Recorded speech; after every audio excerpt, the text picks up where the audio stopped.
यूहन्ना रचित सुसमाचार अध्याय 7। यीशु और उसके भाई। इन बातों के बाद यीशु गलील में फिरता रहा, क्योंकि यहूदी उसे मार डालने का यत्न कर रहे थे। इसलिए वह यहूदिया में फिरना न चाहता था। यहूदियों का झोपड़ी का पर्व निकट था, इसलिए उसके भाइयों ने उससे कहा, यहाँ से यहूदिया को जा, कि जो काम तू करता है उन्हें तेरे चेले वहाँ भी करे, क्योंकि ऐसा कोई न होगा जो प्रसिद्ध होना चाहे और छिपकर काम करे। यदि तू यह काम करता है तो अपने आप को जगत पर प्रकट कर। क्योंकि उसके भाई भी उस पर विश्वास नहीं करते थे। तब यीशु ने उससे कहा, मेरा समय अभी तक नहीं आया, परंतु तुम्हारे लिए सब समय है। संसार तुमसे बैर नहीं कर सकता, परंतु वह मुझसे बैर करता है, क्योंकि मैं उसके विरोध में यह गवाही देता हूँ कि उसके काम बुरे हैं। तुम पर्व में जाओ, मैं अभी इस पर्व में नहीं जाता, क्योंकि अभी तक मेरा समय पूरा नहीं हुआ। वह उनसे ये बातें कहकर गलील में ही रह गया। झोपड़ियों के पर्व में यीशु। परंतु जब उसके भाई पर्व में चले गए तो वह स्वयं भी प्रकट में नहीं, परंतु मानो गुप्त रूप से गया।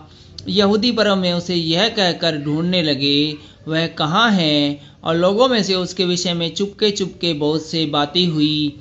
कुछ कहते थे वह भला मनुष्य है, और कुछ कहते थे नहीं, वह लोगों को भरमाता है। तो भी यहूदियों के डर के मारे कोई व्यक्ति उसके विषय में खुलकर नहीं बोलता था। पर्व में यीशु का उपदेश। जब पर्व के आधे दिन बीत गए तो यीशु मंदिर में जाकर उपदेश करने लगा। तब यहूदियों ने चकित होकर कहा, इसे बिन पढ़े विद्या कैसे आ गई? यीशु ने उन्हें उत्तर दिया, मेरा उपदेश मेरा नहीं, परंतु मेरे भेजने वालों का है। यदि कोई उसकी इच्छा पर चलना चाहे तो वह इस उपदेश के विषय में जान जाएगा कि यह परमेश्वर की ओर से है या मैं अपनी ओर से कहता हूँ। जो अपनी ओर से कुछ कहता है वह अपनी ही बड़ाई चाहता है, परंतु जो अपने भेजने वाले की बड़ाई चाहता है वही सच्चा है, और उसमें अधर्म नहीं। क्या मूसा ने तुम्हें व्यवस्था नहीं दी, तो भी तुम में से कोई व्यवस्था पर नहीं चलता? तुम क्यों मुझे मार डालना चाहते हो? लोगों ने उत्तर दिया, तुझ में दुष्टता है, कौन तुझे मार डालना चाहता है? यीशु ने उनको उत्तर दिया, मैंने एक काम किया और तुम सब आश्चर्य करते हो। इसी कारण मूसा ने तुम्हें खतने की आज्ञा दी है। यह नहीं कि वह मूसा की ओर से है, परंतु बाप दादों से चली आई है। और तुम सब्बत के दिन मनुष्य का खतना करते हो। जब सब्बत के दिन मनुष्य का खतना किया जाता है ताकि मूसा की व्यवस्था की आज्ञा टल न जाए, तो तुम मुझ पर क्यों इसलिए क्रोध करते हो कि मैंने सब्बत के दिन एक मनुष्य को पूरी रीति से चंगा किया? मुंह देखा न्याय न करो, परंतु ठीक ठीक न्याय करो।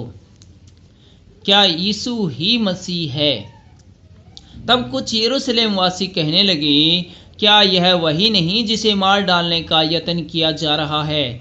परंतु देखो, वह तो खुल्लम खुल्ला बातें करता है और कोई उससे कुछ नहीं कहता। क्या सरदारों ने सच सच जान लिया है कि यही मसीह है?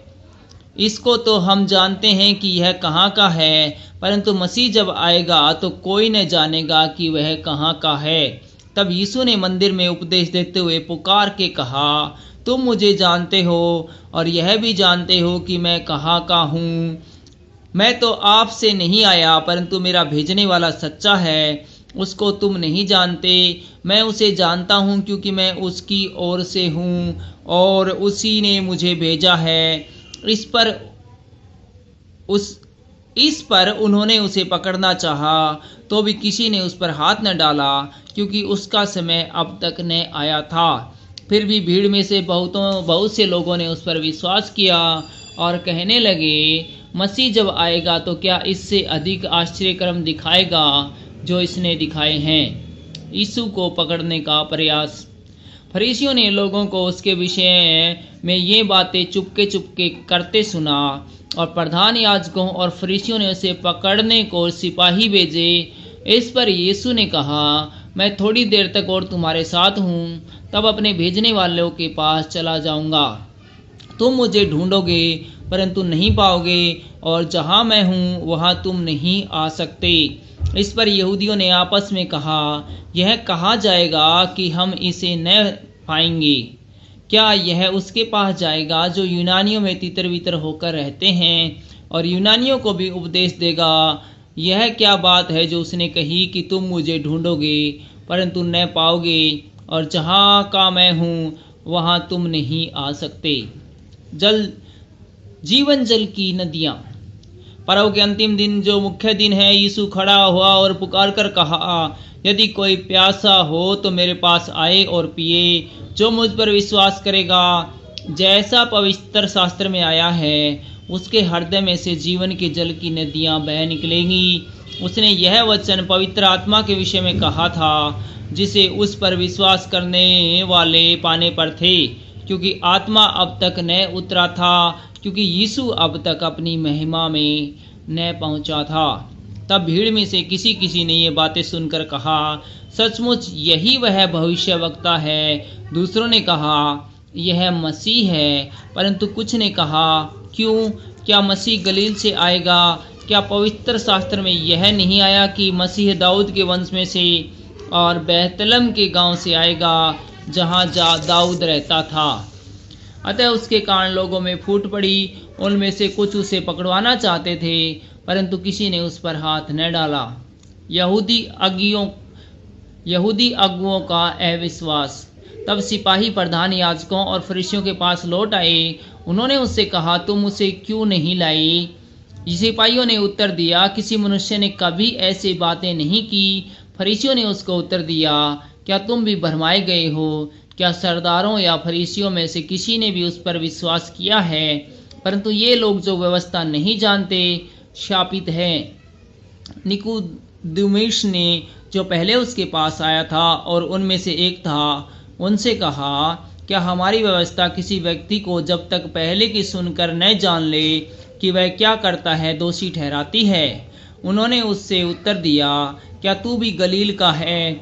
ढूंढ और देख कि गलील में से कोई भविष्यवक्ता प्रकट नहीं होने का। तब सब कोई अपने अपने घर चले गए।